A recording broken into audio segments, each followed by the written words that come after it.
Hey, how's it going, everybody? It's your boy, Delightful Kissboy, and today I'm going to be telling you about how I became a millionaire completely legally in the game Schedule 1.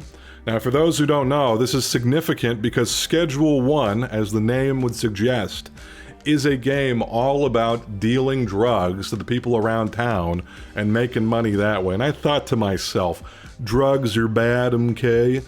I'm declaring war on anyone who deals drugs in the community. But Black Dynamite, I sell drugs to the community, etc., etc. And I thought, I am better than this. I can be better. I can be a model, upstanding citizen. Just look at my character right there. He's beautiful, standing in front of those dumpsters right there. Beautiful man. I can be a millionaire without having to stoop that low. So let's get into exactly how I did it. How did I do it? Did I go to college and get a degree and get a job? No.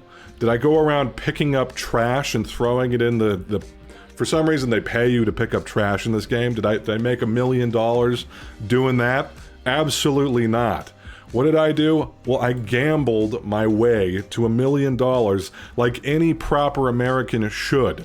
If you are not on your way currently to go gamble at the casino, what are you doing? You're fucking up. That's what you're doing. Because everybody knows the true way to build wealth in America is to go to Vegas and put it all on red, baby. Put it all on, I don't know, one number on roulette. That is how you build a fortune, 100% guaranteed, and that is how I made my fortune in this game. And I'm going to show you exactly how I did it. Alright, so first thing you gotta know is in the game there is one single casino you can go to, and that casino has 3 games. The first one is slots. Good old slots, who doesn't love them? You pull the lever and you watch it spin, and then you see if you win, alright? The second game you can play is blackjack, which is similar to the one in real life, but we'll get to that in a second here. And the third and final game that you can play is Ride the Bus, which, as far as I know, is not a game that is offered in any IRL casino, and instead, this is a new game that is based off of a drinking game with the same name. And I'll get into what the rules are in a bit. But first of all, the one thing you need to know right off the bat, blackjack is a fucking ripoff in this game, alright? And that's because you can only hit or stand. Everything else is the same, but you can't split, double down, or surrender, which means that this game has a worse house edge than playing blackjack in a real-life casino. So, for those who don't know, if you play blackjack in a casino in real life, there's a house edge, which means in the long run you're going to be losing money unless you're counting cards. However, counting cards in this game is impossible. You're going to be the only one at the table unless you're playing multiplayer. But even then, I believe that the deck just gets reshuffled between every single hand. So there's no way to count cards, you can only hit or stand, and there's no other benefits as far as I can tell to the player. So basically, playing blackjack is not going to be worth it because, spoiler alert, both slots and Ride the Bus have a positive expected value in this game. Especially surprising for slots because in real life, slots are one of the worst games you can play at the casino, but they're actually pretty good in this game, and we're going to get into why right now. So, the way that slots work is there's going to be 3 different reels that are going to spin whenever you pull that lever. And 6 different symbols can appear on those reels. The first 4 symbols are just different types of fruit. There are lemons, cherries, grapes, watermelon. You also have bells, and you have sevens. As far as I can tell, each symbol is equally likely to be on each reel, meaning that there is a 1 out of 6 chance for any of these symbols to appear on the first reel versus the second reel versus the third reel. This is very different from how slots work in real life. In real life, it's rigged against you, alright? So even though, you may get a jackpot if you get triple sevens, it is extremely unlikely that you're going to get triple sevens because the game is rigged.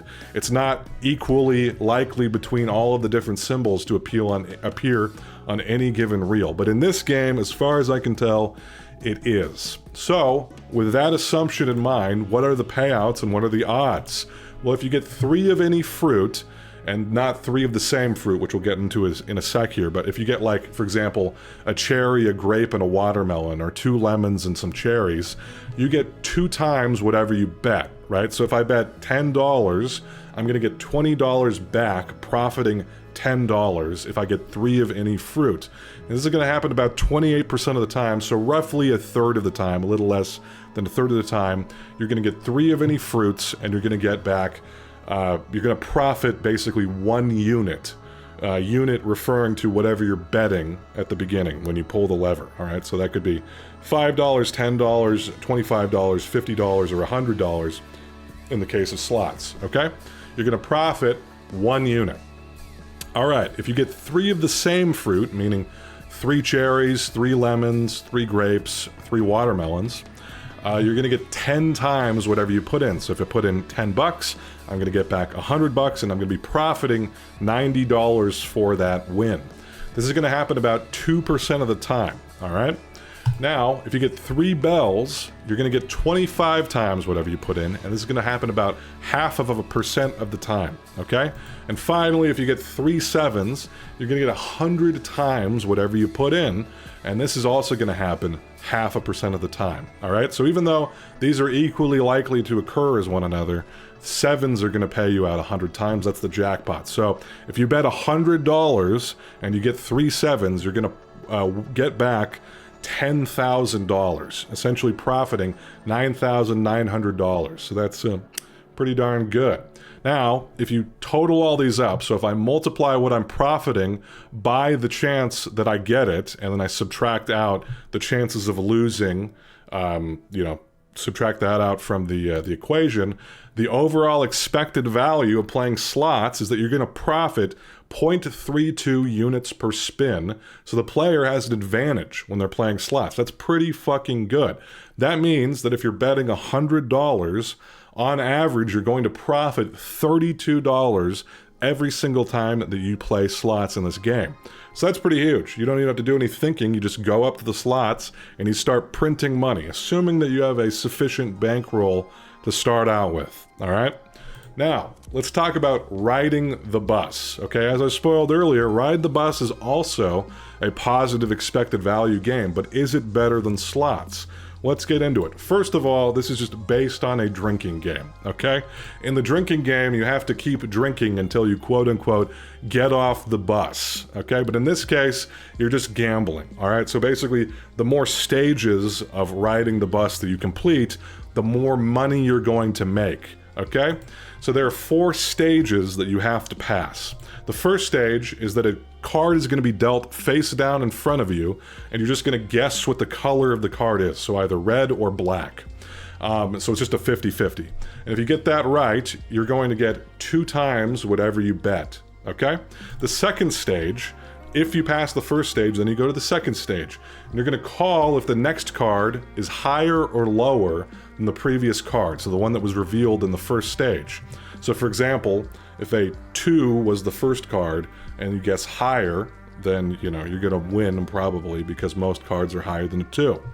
The third stage is you're going to call if the next card is inside or outside the previous 2 cards that were revealed. So if I got a 3 in the first stage and a 5 in the second stage, I have to bet if the next card is going to be between 3 and 5 or outside of 3 and 5. And finally, the fourth stage is that I'm going to call the suit of the next card. So that means, hearts, diamonds, clubs, or spades. I have to guess the suit of the next card. And if I do that, I'm going to get 20 times whatever I bet. Okay?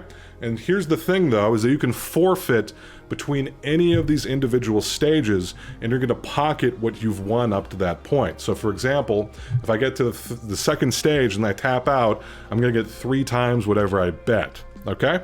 So you can kind of make a guess as to whether you have the advantage or not, or you can plot out all the strategy yourself, which I'm gonna lead you through the strats in a sec here. But first, let's get some specifics out of the way. So first of all, when you're guessing if something is higher or lower, 2 is the lowest card, ace is the highest card, okay? So that means that ace is higher than a king, 2 is the very lowest card that you can get. Otherwise, everything else is in order, okay? Standard order. Now, here's the weird thing, is for some reason, cards are higher than themselves. So, for example, if the first card that was flipped over was a 5, for example, and you guess that the next card is going to be higher than a 5, if the next card is flipped over and it is also a 5, so you have 2 5s, and you guessed higher, for some reason the game considers that 5 is higher than 5, which I don't really want to think about the implications that would have for math, but that's just how the game rolls. I don't think that's how, like, the drinking game works. I'm pretty sure if you just flip over 2 of the same card, you're just fucked, but that's how this game works. For some reason, though, it doesn't go the other way. Cards are not lower than themselves, but they are higher than themselves. So it's a little bit strange, and it makes it a little bit asymmetrical, which we'll get into in a sec here, but just an oddity, okay? Something to keep in mind. Now, as far as when you're guessing in stage 3, if a card is inside or outside of 2 different cards, inside is going to be inclusive, outside is going to be exclusive. So what do I mean by that? I mean that if you got like a 2 and a 4, so if the first card you got was a 2, second card you got was a 4, and you guess inside, you're going to win on a 2, 3, or 4. So when you guess inside, that bet includes the 2 revealed cards themselves. So if you get another 2, or if you get another 4, and you bet inside, you're going to win, okay? Outside, it doesn't work that way. So if you get a 4 after you're betting outside, you would lose in that case. Okay, now let's get into what the optimal strategy is for this game. Now, there is a Schedule 1 wiki, and you know, it's kind of in its early stages because the game just came out pretty recently, so I'm not going to go too hard on them, but I will tell you, the casino strategy page is a little bit lacking, alright? Spoiler alerts. So let's go over the optimal strategy according to the wiki, and then we'll talk about which parts are correct and which parts are wrong. So, the wiki says, in stage 1, just pick either, it doesn't matter. This is correct, okay? It's just a straight up 50-50, okay? That is correct, so good job, wiki, you got one right. Now, it says for stage 2, when you're picking, you know, whether the next card is going to be higher or lower, it says pick higher for 5 or below, lower for jack or above, otherwise forfeit and just take your winnings, okay? This is wrong. And once again, I'll get into this in a bit, but this is definitely wrong. Stage 3, it says pick outside for a difference of 3 or below, meaning, like, for example, the difference between a 2 and a 4 is going to be 2, right? Because you subtract 4 from 2, or, you know, if you had a 5 and a jack, jack is essentially an 11, so the difference between that would be 6, okay? So it's saying that if the difference between the first 2 cards is 3 or below, you bet outside, and if the difference between those 2 cards is a 9 or higher, you're going to bet bet more, or sorry, inside, sorry. Otherwise, you're just going to forfeit, okay? So outside for 3 or below, inside for 9 or above, otherwise you forfeit. Well, this is also wrong, okay? Way too much forfeiting going on, which we'll get into. And finally, it says for stage 4, choose a suit that was not drawn yet, because you're going to be drawing 3 cards. There's going to be at least 1 suit that has not been drawn yet. And then you never forfeit unless you're low on cash. And this is completely correct, all right? So they got stage 1 correct, they got stage 4 correct, but these 2 in the middle, there's some problems there, all right? Let's get into it. So let's start off with stage 1. They got it correct, so let's just not spend too much time on it. But, you know, this is the one where you're just guessing if it's red or black. Oh, this is the wrong, well, there you go, hey. This is the higher or lower. Now, stage 1 is where you're guessing if it's red or black. Past DKB made a mistake, but it's just a 50-50. 50% chance to win 1 unit, 50% chance to win to lose 1 unit, and since it pays 1-to-1, it's a completely fair bet, okay? But there's no advantage to the player, so if you would only play Ride the Bus through stage 1, you have no advantage, all right? You're going to get some variance on your money, but there's no long-term profitability, there's no long-term loss either, but it's just a wash, right? So there's really no point to play if you're just going to go through stage 1. Now, stage 2 is where it starts to get interesting. This is the higher or lower stage, okay?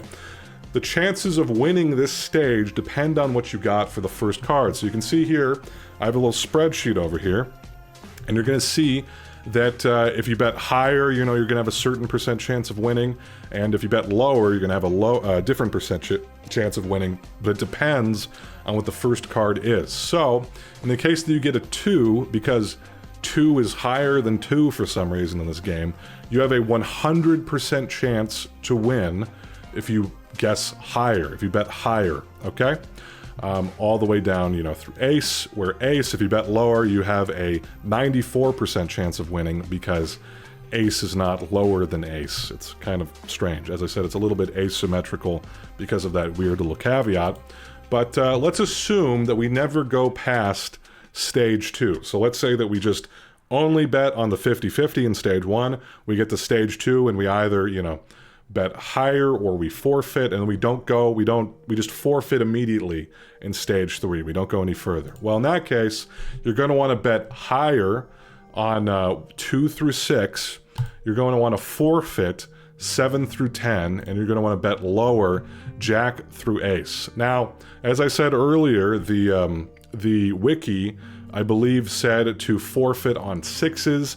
I think that's because the wiki didn't know that if you bet higher and you get the same card, for some reason you still win. So I won't hold that against it, but you know, it's mostly correct. But we're going to get into why it's incorrect later, okay? Now the odds here, if you just stopped at stage 2, you have a 29% chance to win 2 units, meaning that you pass the first stage and you pass the second stage. You have a 15% chance to win 1 unit, meaning that you pass the first stage and then you forfeit, so you got a 7 through a 10, okay, for the first card.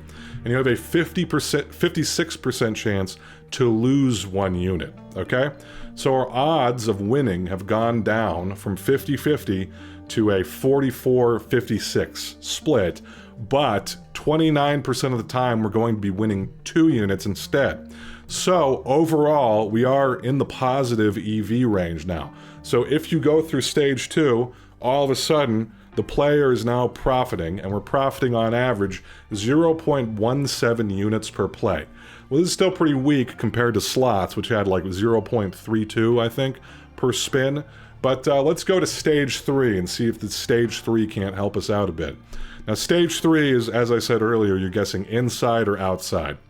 Now, the chances of winning, once again, depend on the difference between the first 2 cards, okay? And as you can see here, if you're going from 0 to 2, you want to bet outside, okay? You're going to want to forfeit on 3 through 8, and then you're going to want to bet inside on 9 through 12. So this is the difference between the 2 cards. So if they're the same card, that's a difference of 0. If it's like a 4 and a 3, that's a difference of 1, all the way up to 12, which will only happen if you have an ace and a 2, which is a guaranteed win if you bet inside, okay? So this would be the optimal strategy if you were just ending at stage 3, you didn't move on to stage 4, okay? This is pretty close to what they said in the wiki. I think they said that you want to bet outside on 3s, but you wouldn't want to do that if you're stopping at stage 3.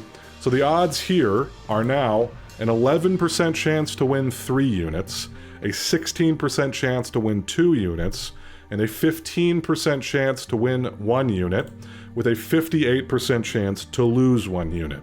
The overall expected value is now 0.23 units per play. So that's getting better, okay? As you can see here, once again, our chances to lose are going up. We have a 42% chance to win and a 58% chance to lose. But once again, when we are winning, we're going to, on average, be winning more units back. So our expected value, our overall expected value, is increasing. Let's see what happens when we introduce stage 4, which is the 4th and final stage. Okay? This is where you're just, guessing what the suit of the next card is.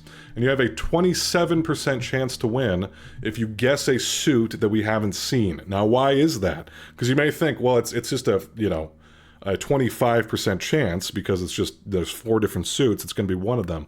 Well, here's the thing.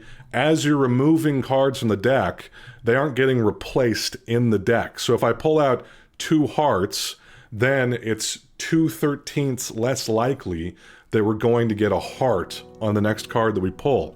So you have a slight advantage guessing a suit that you haven't seen so far, okay? And that advantage gives you about a 2% more likely chance that you're going to see that suit on the next draw. So you always want to guess a suit that you have not seen so far, all right? That means it's a 27% chance to win 16 units and a 73% chance to lose 4 units on this bet.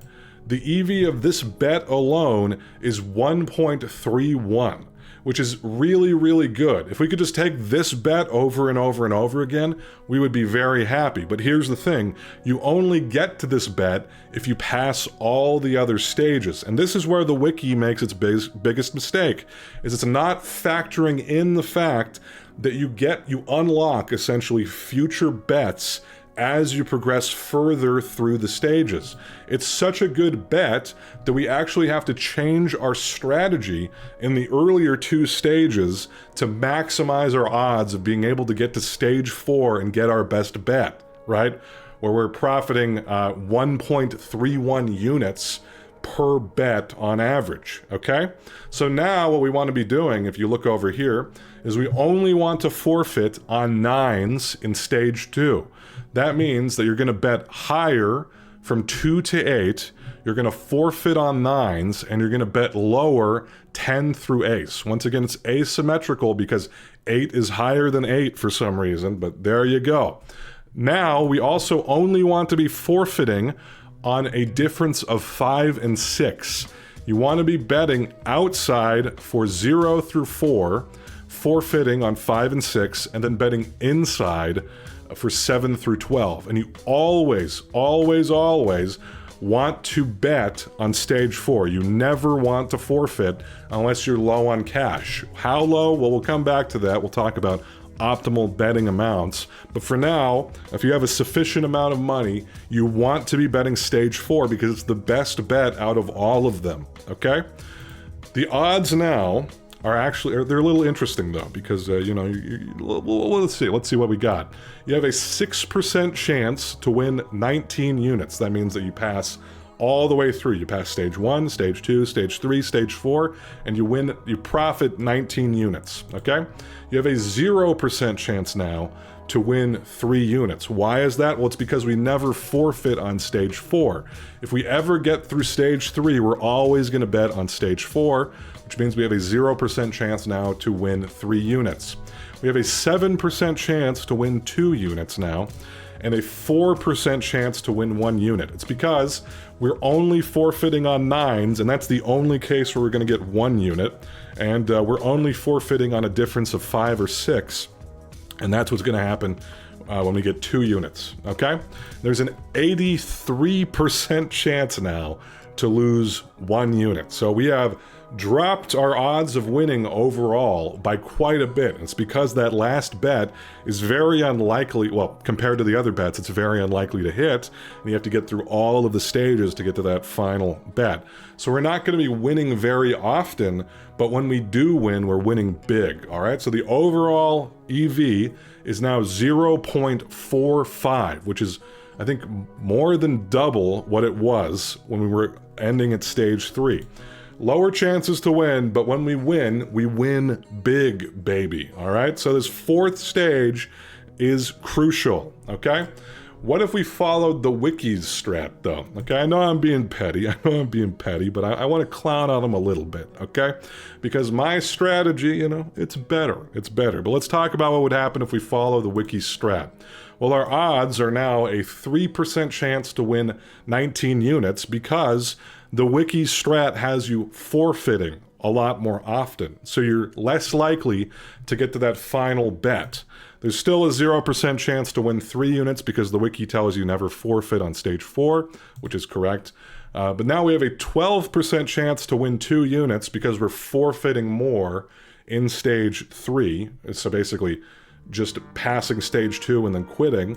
And then there's a 19% chance to win 1 unit because we're forfeiting in stage 2 more often now. And there's a 65% chance to lose 1 unit. So you're winning more often following the wiki's strat, but your long-term expected value is lower. It is 0.37 units per play that you're going to be winning on average, which, is still positive, and it's still better than slots, but it's 0.8 units less than my strategy, actually. So it's higher odds to win, but overall it's going to be suboptimal. And the reason it is, there's a couple of little things, I don't know exactly how they came to the conclusion, but overall, the mistake they're making is they're not taking into account the expected value of future bets. The game is set up such that as you're progressing through stages, you're unlocking new bets. And the best bet in the whole game is that stage 4 bet. That on average is going to profit us the most. So when you play, basically, where you're less likely to win each individual round, but if we can get to that final bet, it's going to be worth it. And on average, in the long term, you're going to profit more if you're basically forfeiting less, if you're getting to that last stage. So my strategy essentially only forfeits when it's like you're absolutely in a bad position, when you get like a 9 and it's higher or lower, right? So that was the, that's basically why the wiki strat, little suboptimal here. You want to be doing what I'm saying, okay? Here we go. Now, how much what should we bet, okay? With Ride the Bus, you can bet $10 to $500, okay? So in that range, what should we be betting every single time to maximize our long-term profits? We're going to turn to our good old friend, the Kelly criterion. I kind of touch on it a little bit in my Stardew Valley video. I talk about gambling in Stardew Valley. But essentially what the Kelly criterion is, just as a little summary, it's essentially a formula that will tell you the optimal amount to bet, given a certain bet, to profit the most in the long term. The math here is a little bit complicated. I don't really want to get into it in the scope of a Schedule 1 gambling video, but you can trust that I have computed it with the help of Wolfram Alpha, okay? So with Ride the Bus, if you're going through all 4 stages, meaning that you're planning on not, preemptively stopping it, unless the strategy tells you to forfeit, like you get a 9 in stage 2, for example. Wolfram Alpha says that the optimal amount to bet is to bet 4.3% of your bankroll if you go through all 4 stages. So every single time you want to be adjusting it over time to be 4.3% of your overall bankroll. And this is supposedly going to be the optimal long-term basically the optimal bet amount for long-term growth of our bankroll, okay? Since the minimum bet is $10, you should only go through stage 4 if you have $235 or more. Now, the reason why the number is so low, by the way, where it's 4.3%, it's because you only have a 17% chance of winning. That means 1 out of 5 times you're going to be winning about, and 4 out of 5 times you're going to be losing, all right? So if it was higher than this, you have a reasonable chance of going broke.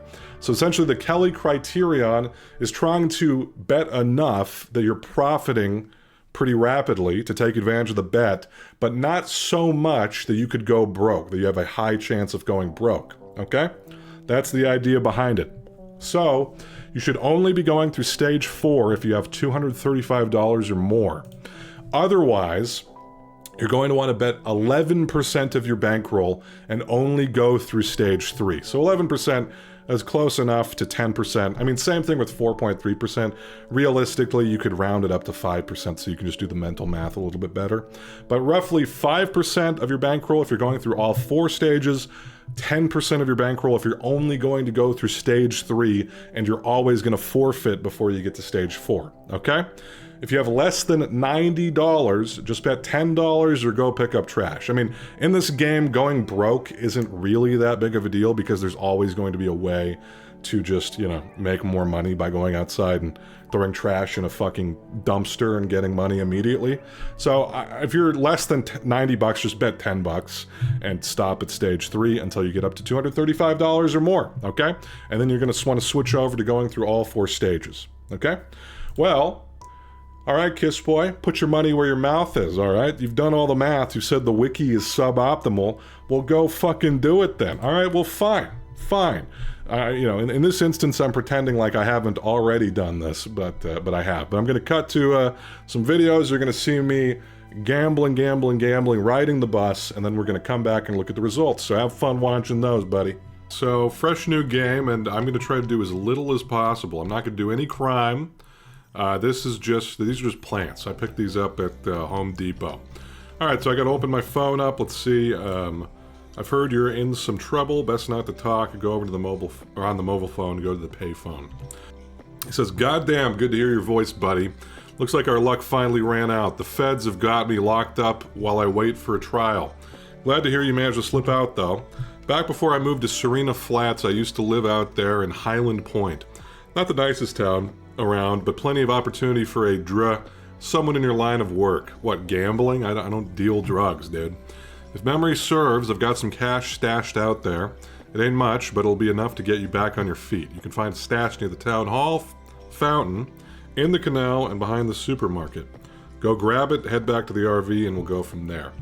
Okay, so as far as I know, I'm totally fine, and all I'm going to do is pick up some money that my uncle left me. And I mean, that's not illegal. Nothing about that is illegal. Here we go. Alright, 375 bucks. Okay? So what we're going to start out with is just, a measly $375 NBD. Okay, and then somebody has blown up our RV. So, but here's the thing. I don't need to do that. I'm not going to investigate anything. The only thing I'm going to do is I'm going to sit on my ass and I'm going to wait for the casino to open. Because this is all I'm going to do. I don't need my trailer, which may or may not have exploded. Once again, I didn't commit any crimes. As far as I'm concerned, they destroyed any evidence of potential wrongdoing for me. I'm not gonna recycle anything because that's boring. Okay, so instead of doing anything productive with my time, I am just going to sit outside of the casino until it opens. See ya. Oh, I missed. No, okay, I got it. Boom. Boom, boom, boom. Good stuff. All right, so polluting the ocean. How much more time do we got? Okay, ooh.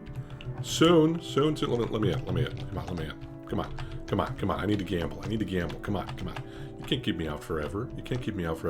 Why stand there? If you're not going to let me in, huh? Let me in. Oh. I think this is the casino manager. Come on. Get in there. And we are open for business, baby. All right. So first thing I'm going to do is I'm going to withdraw the $100 from my bank account, and I'm going to gamble it all. All right, so we got our ride the bus lady here.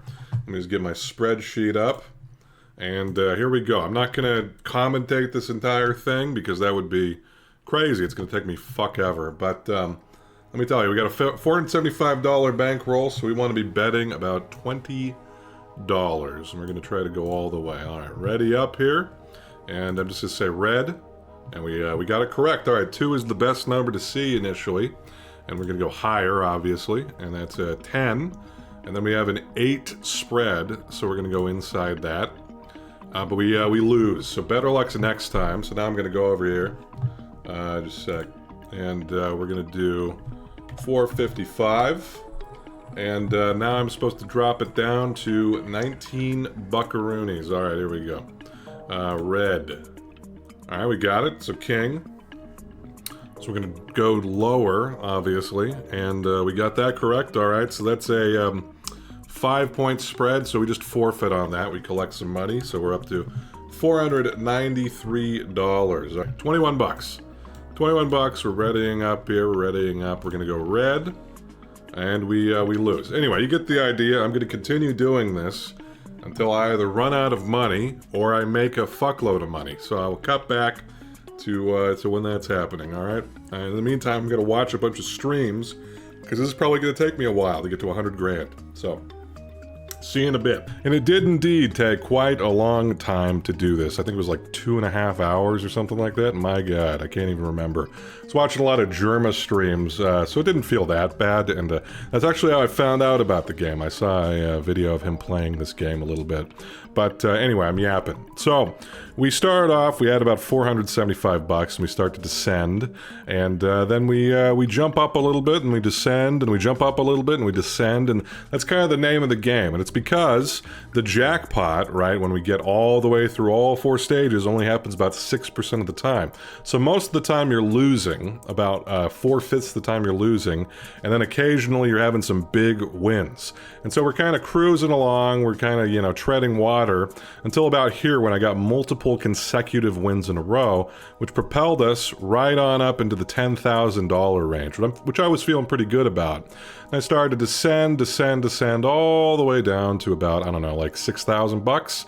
But then we rocket back up to right where we were at $11,000, kind of hang around there for a bit before we shoot up all the way up to $20,000. Now at this point, I'm feeling pretty good because we're making $500 bets and I don't have to keep going to Excel and calculating out how much to bet. And I'm thinking, I'm feeling pretty good. I'm like, we got this locked in, baby. But that's when the Great Depression started and we started slowly sliding down into poverty again. The reason it was a slow descent is because, as I mentioned earlier, we're using the Kelly criterion to determine how much to bet each time. So you can see it starts off relatively linear because we're still in the $500 bet range, which is our max bet. But then after a certain point, we kind of get this gradual kind of like, you know, parabolic descent, right? And the reason is because we're only betting up to 4.3% of our bankroll every time, right? And this is a risk kind of mitigation system. The Kelly criterion, as I mentioned earlier, it seeks to have the biggest long-term gains, and you can't have long-term gains if you go completely broke. So you're reducing the risk by reducing your bet size as you're losing money, and you're increasing it as you're winning money.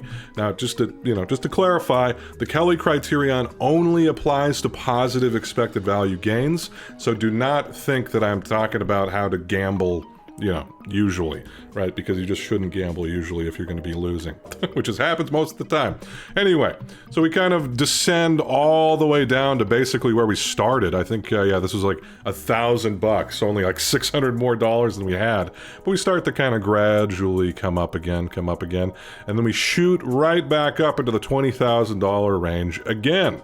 But then we start kind of descending, and you'll notice now pretty much all of the descents here are pretty much linear, and it's because we're betting $500 every single time. So after you reach basically the $12,000 mark or so, that's when you're hitting your max bet every single time, because like 4.3% of I think like $12,000 is around $500, and so you're just making $500 bets every time, $500 bets every time rather, and so you are just losing that linearly, and you're kind of spiking around. We're going kind of below 20,000, above 20,000, below 20,000, above 20,000. We kind of get into the $25,000 range before we get a tear, baby.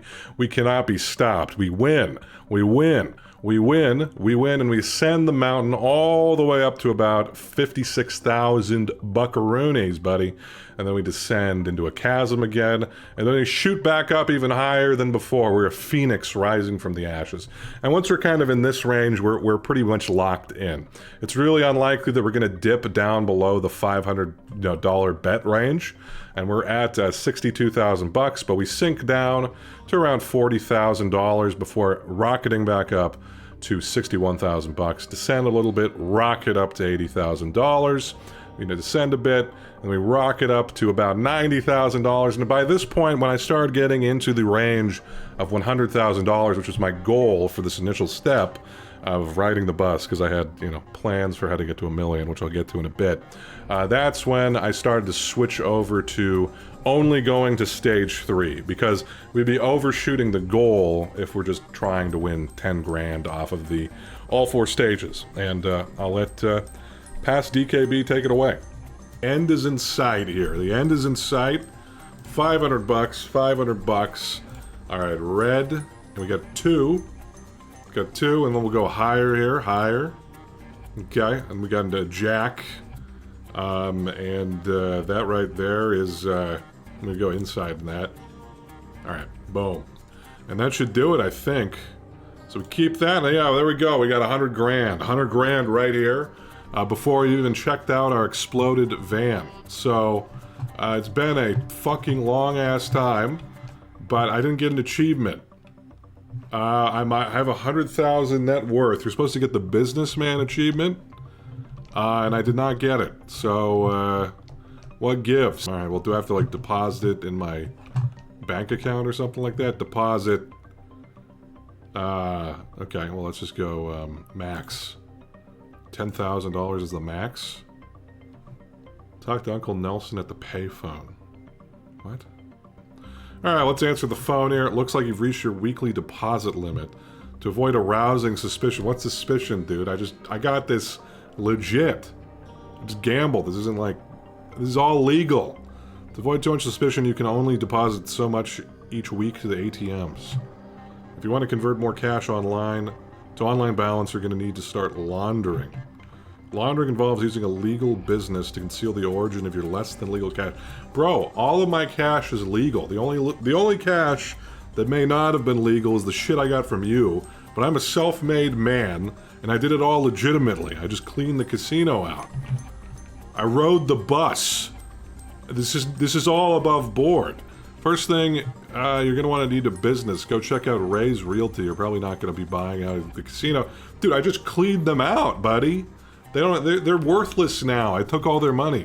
There should be a cheap business for sale.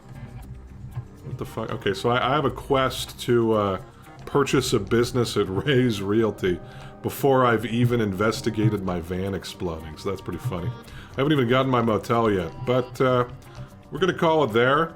I'll get back to my you know, explaining all this shit, I guess. But there we go. 100 grand. Before we don't even have supplies to deal drugs anymore. I'm not even living anywhere. I'm homeless. I mean, but I got 100 grand, baby. There you go. I could keep going all the way to $1 million, but that's just more of the same. I think I've proved the point. Wrong. You can never have too much money. I need to prove to everybody that I could own it all. I could be a millionaire without slanging a single dime bag to any motherfucker out there, right? But I did not want to sit there for like 12 more hours riding the bus, no matter how much I enjoyed Germa streams. Instead, I need to come up with a new plan. Now remember, slots, even though they're not as profitable per spin as ride the bus, they are still profitable in the long run. And they're much, much easier to automate. And me being a little code boy, a little chode boy, I was like, all right, this is my chance to shine, baby, and automate this shit. And so I went about creating my own little auto clicker, which had its own little hiccups, but I was able to overcome them. And let me show you. All right, I think I got my auto clicker working, so I'm just waiting for the casino to open, and then I'll unleash it upon the unsuspecting slot machines. We're going to see how much money we can make or lose. I'm pretty sure that we have a positive EV playing this game, so I'm just going to do my thing and wait outside the casino until they let me in, which is in approximately 4.5 hours. This is, just for context, this is exactly what I do in my real life. When I am not making videos, I'm just standing outside of my local casino. All right, we are back, ladies and gentlemen, and I made a little bit of a mistake. Oh, it's not quite open yet. Still got 20 minutes, but I made a little bit of a mistake. It's actually an auto key presser, not an auto clicker. So, you know, just for our awareness, that's what's going on. I forgot you press the E button on the slots. You don't click on them. When you click on shit, you just punch it. All right, let's see. We got 2 minutes. 2 minutes, and here we go. All right, let's put our auto clicker to use. So first of all, increase the bet amount here, and then I'm going to turn the auto presser on here, and let's see if it does its thing. All right, so every 1 second, it should push the E button, if all goes according to plan. You gonna do it? Just a sec. Push the E button, dude. Okay, let me figure out what's going on. BRB. Okay, I finally found something that works. It's a little bit janky, but basically what I do, let me get it started here, is there's something weird going on with the like the keyboard press logic or whatever. So I have to actually switch windows. It'll only register the key press on the first time that I open the window up when I'm simulating keyboard presses. So what I'm doing is I'm swapping between the foreground being Google Chrome and being in-game, and then pressing the E key over and over and over again. And so this should, assumedly, allow us to just keep gambling ad infinitum. So I'm going to reduce the times a little bit so it goes a little bit quicker there. I think I could do like, I don't know, maybe 3 seconds instead of 5 seconds. But there you go. It's working. It's automated. All right, just a second. Let me fix that. All right, I've switched over to display capture real quick just so I can show you what I'm seeing. All right, let's start it up. Okay, here we go. There you go. We flash over to Stack Overflow here. Very, very cool. So it's going to continue to do that. I'm going to go dye some... excuse me, my voice is cracking. I'm going through puberty. I'm going to go dye some Easter eggs with the fam for, Easter. But I'll leave it running while I go do that.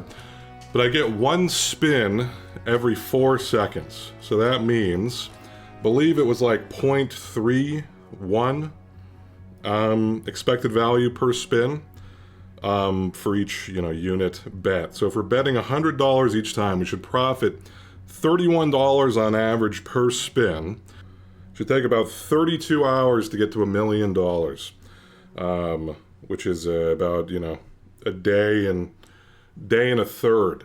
Okay, so we'll see if that works. If I get to $1 million by leaving this thing running forever, and we'll see what happens. I'll check back in a couple days. Okay, have fun. All right, it has been a full 24 hours. Didn't take quite as long as I thought it would, but we are at $1 million. $1 million. $1 million. Left the door open this entire time. But yeah, this is day 2, and I haven't sold any drugs or done anything illegal, technically, except maybe accepting my uncle's dirty money. But yeah, a completely legal $1 million right there. So let me go lock it in. I'm just gonna roll on over to the motel so I can save and give my my computer a little bit of a rest because it is running hot. Hot, let me tell you. All right, so just gonna go lock it in. Hopefully I don't get arrested by the police right before I step inside, and here we go. All right, open it up, because I think I actually got the achievement for having $100,000 randomly at some point, so maybe by locking it in here I will get the achievement. Doesn't look like it, at least not yet. But we have successfully saved and gotten $1 million in this game by just gambling. And I mean, I did cheat a little bit by writing a bot to do it, but here's the thing. My philosophy with bots: if you download a bot, that's cheating. If you write a bot, that's just ingenuity, my friends. So I don't feel bad about it at all. And I think you could buy let's go buy a fancy car or something. I don't know. Also, yeah, my guy looks a little bit drained after gambling for more than 24 hours straight. But it paid off. He's now a millionaire. So let's go buy a nice Lambo, and then I'll end the video here. All right, let's see. I think I can buy something. Let me check. All right, let's roll on in here and talk to Highland Auto here. Welcome to Highland Auto. I'd like to purchase a vehicle. Fantastic. Which model are you interested in? The Shitbox, $5,000. The Viper, $9,000. The Bruiser, the Dinkler. I mean, I kind of just like the Dinkler as a name. Then there's the Hound Dog and the Cheetah. I guess I'll buy the Cheetah. Nah, I want the Dinkler though. That's a great car name right there. But I'll get the Cheetah. Yes, insufficient balance. Oh, I have to put it on the. I forgot. Look, card only. No cash. So never mind. I guess I can't get that. I'd have to get the shit stain. All right, there's the Cheetah. I see. What's the Dinkler? I want to see what the Dinkler is. Right here. Yeah, okay. I kind of want the Dinkler anyway, though. Big old pickup truck. But anyway, there you go, guys. Completely legal millionaire in Schedule 1. No drug dealing required. I'm showing the kiddos, we don't need to deal drugs. We just need to gamble all day long. This fucking dweeb. I bet you want to buy something from me, huh? Bet you want to buy something, but I don't sell. I don't sell at all, buddy. I go to the casino and make my money like a you know, a good man, a good honest man. What are you gonna do about it, huh, bitch? Huh, bitch? What are you gonna do? You wanna buy something from me? I'm not selling, bitch. Anyway, I'll talk to you guys later. Bye-bye.